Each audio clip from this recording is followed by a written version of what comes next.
हाय everyone, mind dose channel में आपका स्वागत है।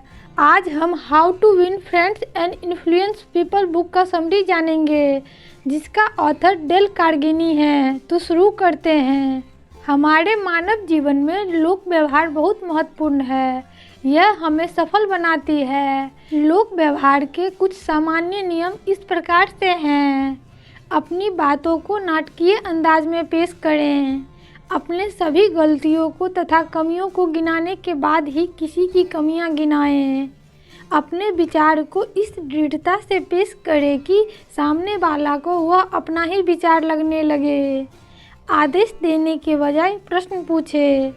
ईमानदारी के साथ सामने वाला इंसान की नज़रिया को समझने की कोशिश करें।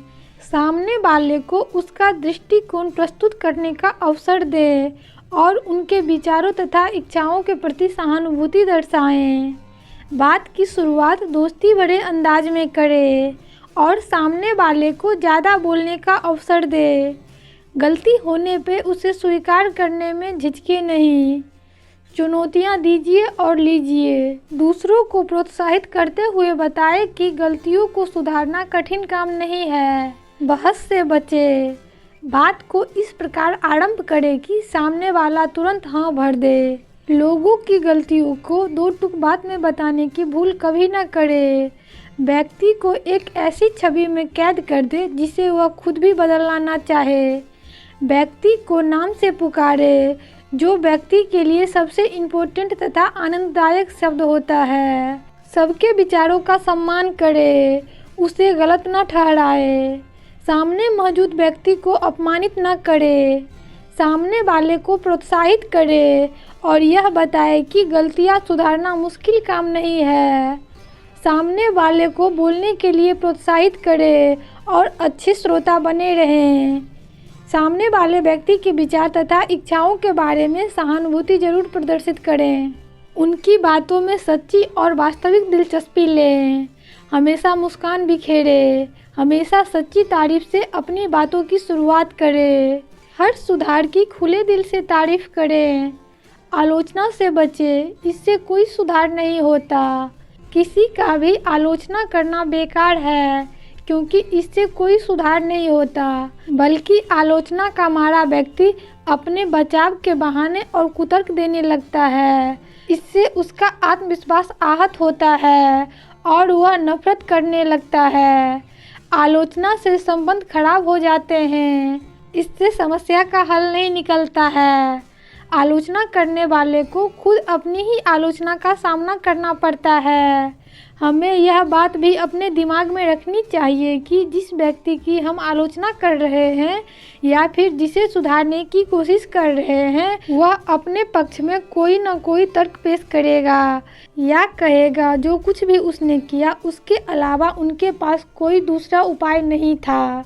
जब भी अन्य लोगों के साथ मेलजोल बढ़ाएं, उनके साथ व्यवहार करें, हमेशा यह बात अपने दिमाग में रखनी चाहिए कि हमारा सामना सिर्फ तार्किक बुद्धि वाले लोगों के साथ ही नहीं होगा। हर आदमी में कुछ भावनात्मक गुण जरूर होते हैं, कुछ खामियां भी जरूर होती है, गर्व भी होता है तो अहंकार भी होता है। लोगों की आलोचना करने के बजाय हमें यह जानने समझने की कोशिश करनी चाहिए कि जो वे काम करते हैं उसके पीछे कारण क्या है। हालातों पे ध्यान देना बहुत रोचक और फ़ायदेमंद सिद्ध होता है। इससे माहौल हल्का फुल्का बना रहता है। सबको समझ लेने का मतलब सबको माफ़ कर देना ही होता है। सच्ची तारीफ करें और कामयाबी को चुनें। अगर नींद नहीं आ रही है तो उठें और कुछ करें, बजाय लेटे रहने और चिंता करने के। इस पूरे संसार में सिर्फ एक ही तरीका अपनाकर हम किसी से कोई काम करवा सकते हैं, उस खास आदमी में उस खास काम को करने की इच्छा जागृत करके। ये बात अलग है कि हम किसी के सीने पे बंदूक तान कर भी काम करवा सकते हैं, लेकिन इन हिंसक तरीकों के परिणाम दुखद ही होते हैं। मनुष्य में महत्व की दृढ़ इच्छा होती है। अपनी और लोगों का ध्यान या उनकी सहानुभूति पाने के लिए कई बार लोग बीमार होने तक का भी बहाना बना डालते हैं। हम सभी अपने दोस्तों, अपने बच्चों, अपने प्रियजनों को शारीरिक पोषण तो पर्याप्त मात्रा में देते हैं, परंतु उन्हें आत्मविश्वास का पोषण देना बिल्कुल भूल जाते हैं। सामने वाले की बातों का महत्व देना सीखना होगा। उनकी बातों को ध्यान से सुनना चाहिए। अगर किसी को कोई काम के लिए मनाना पड़े तो पहले खुद से पूछे, मैं इस आदमी में यह काम करने की इच्छा कैसे जागृत कर सकता हूँ। सफलता का रहस्य यह है कि हम में वह क्षमता हो कि हम सामने वाले की दृष्टिकोण, उसकी मानसिकता को समझ सके तथा किसी घटना को सिर्फ अपने ही दृष्टिकोण से न देखें। हम किसी भी डर पे विजय प्राप्त कर सकते हैं, मगर ऐसा करने के लिए हमें अपना मन बनाना होगा। डर का अस्तित्व दिमाग के सिवा कहीं और नहीं होना चाहिए। जो कार्य करने से डरते हैं उसे जरूर कीजिए और निरंतर करते रहिए। डर पर विजय प्राप्त करने का यह सबसे शानदार और तेज तरीका है जो आज तक खोजा गया है। गर्मजोशी से स्वागत करें और सच्ची दिलचस्पी जगाएं। हम वास्तव में लोगों के दिल को जीतना चाहते हैं तो हमें गर्मजोशी से मिलना चाहिए, पूरी गर्मजोशी से उनका स्वागत करना चाहिए। हमें उत्साह से बात करनी चाहिए। सच्ची दिलचस्पी न सिर्फ सच्चा साथी देती है बल्कि कंपनी को अस्थायी ग्राहक भी देती है। जब हम दूसरे में और उसकी समस्याओं में दिलचस्पी लेने लगते हैं तो वे लोग भी हम में और हमारी समस्याओं में दिलचस्पी लेने लगते हैं। हम यदि चाहते हैं कि दूसरे लोग हमको चाहे, हमारी तारीफ करें, तो हमें उनकी सच्ची प्रशंसा करनी चाहिए।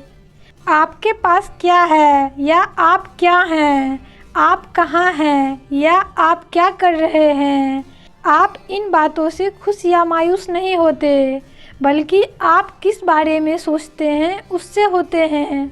मुस्कान बिखेरे और अपना बनाएं। क्या आपको मुस्कुराना या हंसना कठिन काम लगता है? तो इस समस्या से छुटकारा पाने के 2 तरीके हैं। पहला, खुद को हंसने के लिए विवश कर दें। जब भी घर पर अकेले हो तो सीटी बजाएं, गाना गुनगुनाएं, नाचें, झूमें, कुछ इस तरह का बर्ताव करें जैसे आप बहुत खुश हैं और कुछ समय बाद अपने आप ही इन बातों में आनंद आने लगेगा। कार्य और मनोभाव साथ साथ चलते हैं और किसी भी काम पर नियंत्रण करके हम अपनी मनोभावों को भी नियंत्रित कर सकते हैं। मुस्कान का असर बहुत शक्तिशाली होता है, चाहे वह असर किसी को दिखे या ना दिखे। यह हमारा नज़रिया है जो किसी भी चीज़ को अच्छा या खराब बना देता है, वरना कोई भी चीज़ अच्छी या खराब नहीं होती। नाम में बहुत कुछ रखा है। किसी का नाम किसी भी भाषा में मधुर और सबसे महत्वपूर्ण आवाज़ होती है। हमें लोगों को उनके नाम से संबोधित करना चाहिए। नाम के साथ छवि को अपने मन में रखना चाहिए। बातचीत के दौरान नाम का उपयोग करना चाहिए। जो लोग यह बहाना बनाते हैं कि वे अधिक नाम को याद नहीं रख पाते, उनमें से अधिकतर तो सिर्फ इसलिए नामों को भूल जाते हैं क्योंकि वे किसी नाम को याद रखने के लिए न तो प्रयास करते हैं न ही चित्त एकाग्र करते हैं, और बहाना यह बनाते हैं कि व्यस्तता के कारण वे अधिकतर नाम भूल जाते हैं। धैर्य के साथ दिलचस्पी से लोगों की बातें सुने, अच्छे श्रोता बने, सामने वाले की बात ध्यान से सुने।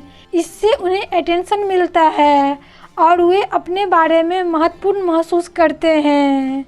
यह कला सीखने के लिए 4 साल की प्रशिक्षण की आवश्यकता नहीं होती है, यह तो व्यावहारिकता से आती है। अच्छे श्रोता को सभी पसंद करते हैं। यदि हम अच्छा वक्ता बनना चाहते हैं तो पहले अच्छा श्रोता बनना सीख ले। खुद को दिलचस्प बनाने के लिए सामने वाले में भी दिलचस्पी लें। ऐसे क्वेश्चन पूछें जो सामने वाले को मनोरंजक लगे। उसके बारे में, उसकी उपलब्धियों के बारे में उनसे पूछें। जितनी दिलचस्पी लोगों को आप में या आपकी समस्या में है, उससे 100 गुना अधिक दिलचस्पी अपने या अपनी समस्याओं के बारे में होता है। लोगों से उनके बारे में बात करें, इससे वे आपको ज़्यादा पसंद करेंगे और आपके बारे में भी बात करना पसंद करेंगे। सामने वाले की रुचियों के बारे में बात करें।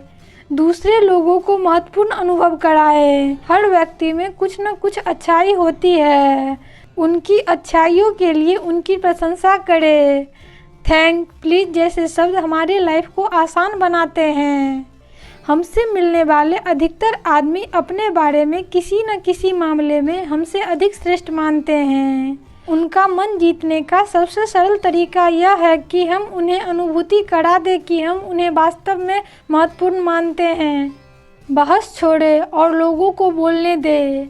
किसी बहस का सबसे अधिक लाभ उठाने का एक तरीका यह है कि उसे टाल दें। बहस में जीत कभी नहीं हो सकती।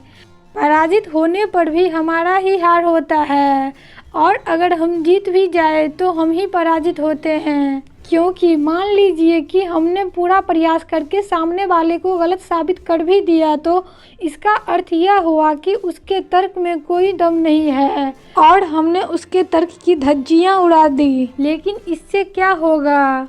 हमको अच्छा तो लगेगा कि उसे सबके सामने नीचे दिखाया है, अपमानित किया है, हमने उसके गर्व को, उसके अहम को चोट पहुंचाई है। वह तो हमारी जीत पर दुखी हो जाएगा। असहमति को हृदय से स्वीकार करें।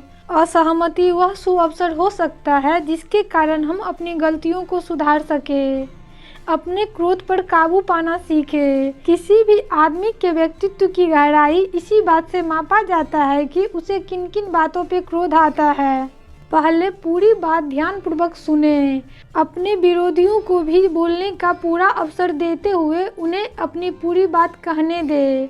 उनसे बहस न करें, न ही विरोध करें, न ही अपने बचाव के लिए कुछ कहें। इससे कभी नहीं गिरने वाली दीवार खड़ी हो जाती है। सहमति ढूंढने का प्रयास करें। अपनी विरोधियों की पूरी बात सुनने के बाद अपनी बात वहां से शुरू करें जहां से आप अपने विरोधियों से एक मत हो सके। हमेशा ईमानदार बने रहे। हमेशा उन तथ्यों को खोजें जिनमें हम अपनी गलती मान सकते हैं और इसमें विलंब न करें। फिर अपनी गलती के लिए माफ़ी भी मांग लें। इससे हमारे विरोधी शांत हो जाएंगे। अपने आप से वादा करें कि हम अपने विरोधियों की बातों को ध्यानपूर्वक मनन करेंगे। हमारे विरोधी सही भी हो सकते हैं। दोनों पहलुओं से सोचने के बाद ही कार्य करें। अपनी कमियां खुले दिल से स्वीकार करना सीखें। अपनी गलतियों को स्वीकारने से अक्सर सामने वाला हमें डिफेंड करने लगता है। अगर हमें लगता है कि हमारी गलती है तो बेहतर होगा कि हम पहले ही अपनी गलती मान लें, अपनी बुराई करना शुरू कर दें। यदि हम ऐसा करेंगे तो सामने वाला भी हमारे प्रति उदार होकर हमें माफ़ कर देगा। दुनिया में सबसे महत्वपूर्ण चीज़ों में से अधिकांश दुनिया में उन लोगों द्वारा बनाई गई है जो कोशिश में लगे रहे जबकि कोई उम्मीद नज़र नहीं आ रही थी। किसी से भी बात आरंभ करते समय अपने मतभेदों का उल्लेख सबसे पहले न करें। सबसे पहले उन बातों पे बल दीजिए जिन पर आप दोनों का मत एक हो।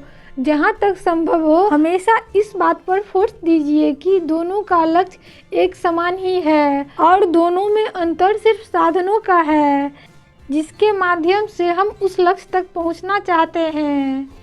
स्टार्टिंग से ही सामने वाले व्यक्ति को हाँ हाँ बोलने पर विवश कीजिए। हमेशा सामने वाला का फ़ायदा उन्हें दिखाइए। ज़्यादा बोलने के बजाय सुने। हर सफल व्यक्ति चाहता है कि कोई उसके संघर्ष के दिनों के बारे में बात करे। वे अपनी कहानी सुनाना चाहते हैं। हमें उनकी बातों को पूरी रुचि से सुनना चाहिए। हम में से अधिकतर लोगों का स्वभाव होता है कि जब भी हम किसी से कोई बात मनवाना चाहते हैं तो हम बहुत बोलते हैं, लेकिन इसके स्थान पर हमें सामने वाले को अधिक बोलने का अवसर देना चाहिए। हमेशा सामने वाले को पहले बोलने के लिए प्रोत्साहित कीजिए। सहयोग पाने के लिए सहयोग देना जरूरी होता है। जब सामने वाले की नज़रिए से हम चीज़ों का अवलोकन करते हैं तो हमारी निजी समस्याएं और तनाव बहुत कम हो जाते हैं। एक बात हमेशा याद रखें, दूसरे लोग पूरी तरह से गलत हो सकते हैं, लेकिन अपनी दृष्टि में वह सही होते हैं, इसलिए उनकी निंदा या आलोचना मत कीजिए।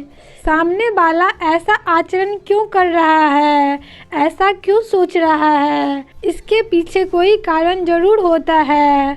उस कारण के तह तक जाने का प्रयास करें।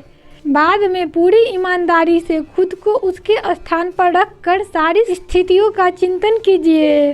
थोड़ी देर रुककर सोचिए।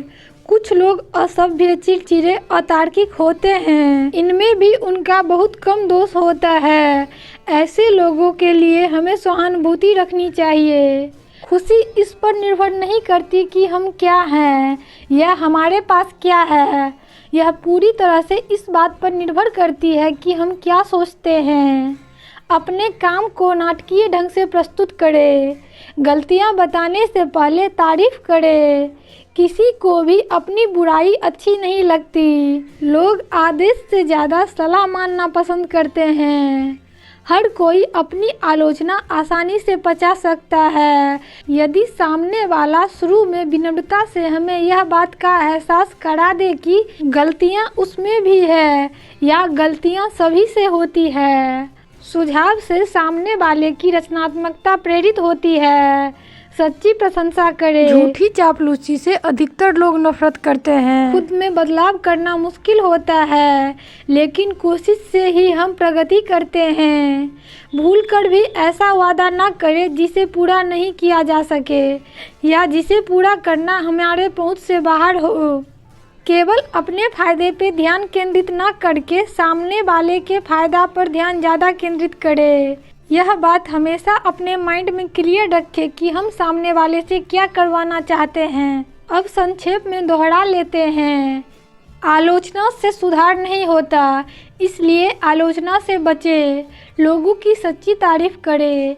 सामने वाले की बातों का महत्व देना सीखें। स्वागत उत्साह से करें। सच्ची दिलचस्पी लेके बात करें। मुस्कुराएं। लोगों के उसके नाम से संबोधित करें। धैर्य के साथ लोगों की बात सुने। सामने वाले की पसंद की विषय वस्तु पर बातचीत करें। तारीफ करें। लोगों को बोलने दें।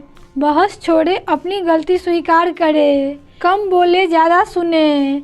गलती निकालने से पहले तारीफ करें। ऑर्डर नहीं, एडवाइस दे। दोस्तों, इस तरह का और वीडियो पाने के लिए प्लीज़ हमारे चैनल को सब्सक्राइब कीजिए।